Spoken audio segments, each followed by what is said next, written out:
மனதில் விடுதலை உண்டாகுதா? அதான் ஆவியானவர் எங்கேயோ அங்கே என்ன உண்டு? எல்லாம் விடுதலை உண்டு. பேய்கிட்ட விடுதலை இல்லைங்க, அதெல்லாம் பிரச்சனை இல்லை. முதல்ல மைண்ட்ல தானே ஆகணும்.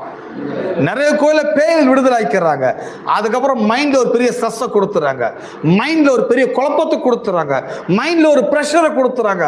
மனதளவில் அவங்க என்ன பண்றாங்க? கட்டப்பட்டு விடுகிறார்கள். நான் சொல்லுகிறேன், ஒரிஜினல் விடுதலை என்ன? என் மனம் தெளிவா இருப்பது, என் மைண்டு கிளியரா இருப்பது, என் மைண்டு ப்ராப்பரா வேலை செய்ய ஆரம்பிக்குது. மைண்டு குழப்பம் இல்லை, மைண்டு கட்டல் இல்லை, மனம் யாரோ என்னை கட்டி இழுக்கிற மாதிரி இல்லை, யாருக்கோ நான் அடிமையா இருப்பது மாதிரி உணரவே இல்லை. என் மனம் மிகவும் தெளிவா இருக்கிறதை நான் உணர ஆரம்பிக்கிறேன். மனம் தெளிவா இருந்தாலே வாழ்க்கையில வெற்றியை நோக்கி போவதற்கான பாதைகளை என் மனம் எனக்கு வழிகாட்ட ஆரம்பிக்கப்படுகிறது. ஆமென்.